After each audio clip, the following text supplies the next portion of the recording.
I began my journey in Charlottesville at the University of Virginia, where I went to college and lived on the lawn my 4th year. Hi, Malcolm. So nice to meet you. You're in my old room. Founded by Thomas Jefferson in 1819, the university is steeped in history. And now, a debate over history was tearing this town apart. Just a couple of miles from the university is the statue of Robert E. Lee. For 90 years, it stood in the center of town, blending into the scenery. But 2 years ago, a fight over its very existence consumed the community. After months of angry debate, the motion carries 3-2. The city council voted to remove it. The Robert E. Lee statue is officially up for sale. The decision infuriated the KKK. They staged a protest in July.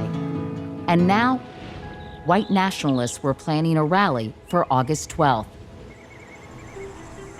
The unlikely activist who started the whole conversation is 16-year-old Ziona Bryant, who launched a petition in 2016 to have the statue taken down. It's a very imposing statue, isn't it? Yes, very.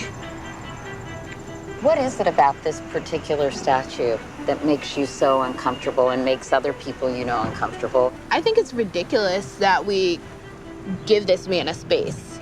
Wow, he fought to keep slavery, so that's offensive because I'm Black, so that would mean that I would still be a slave.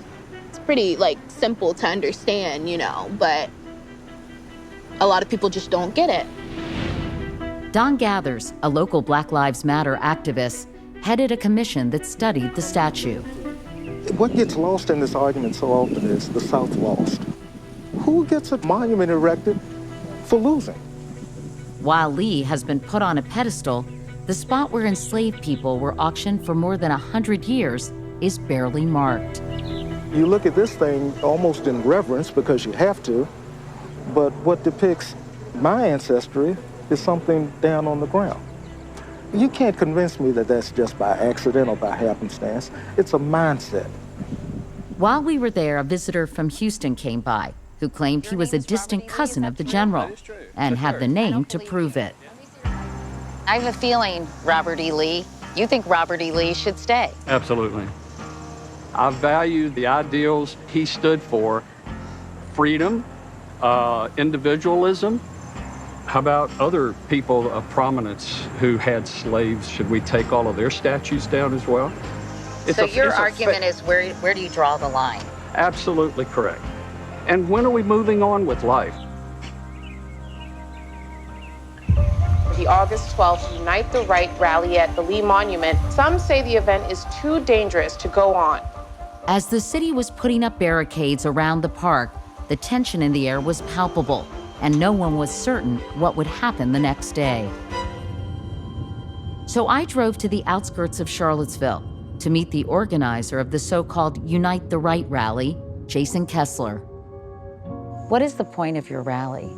The point of the rally is to, number one, protect this statue, because this statue is one of many statues that are in honor of the history of Western civilization and European peoples that are being torn down around the world. You believe white people are under attack, in essence. The policies that liberals have put in place are effectively ethnically cleansing white people from the face of the earth. That is what is going on with the Robert E. Lee statue. And you have a lot of folks saying, we don't like your history, it's gotta go. Later that day, Charlottesville residents and clergy from across the country gathered for an interfaith service. Seth Wispelway is a local minister. Tell me about this service tonight. Why did you want to organize it? My role as a pastor, a grassroots organizer, a father, is to call on people to stand up in the face of evil and stand up for what is good. Let the word go forth that there's people of integrity, honesty, decency, and generosity here in this city willing to take a stand against hatred.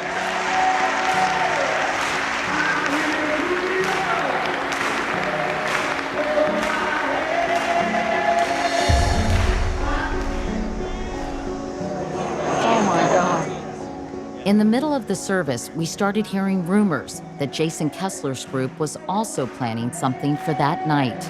We've got some white supremacists doing a torchlight rally. So, Really? Yeah. Where are they?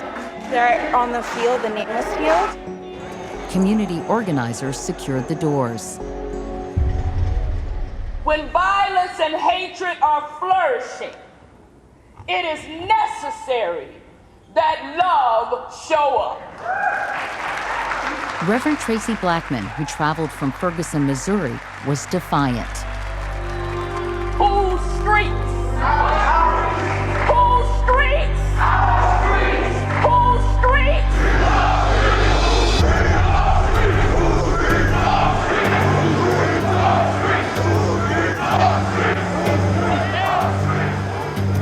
The Unite the Right marchers were on the university grounds. They made their way toward a statue of Thomas Jefferson in front of the rotunda as a group of students waited.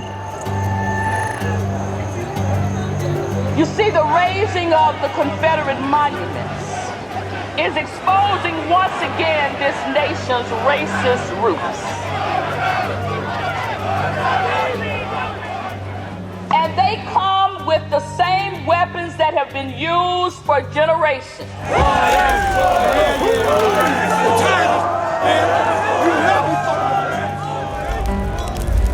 Jews will not replace us! You will not replace us! And now just across the road is hundreds of alt-right people carrying torches. Can you see the... All right, the church is locked down. Nobody's coming out. It's like the civil rights era all over again. Fights are breaking out. I'm broadcasting this to all my friends and showing them how sad and pathetic you are. White pride. There's nothing wrong with being proud of who you are.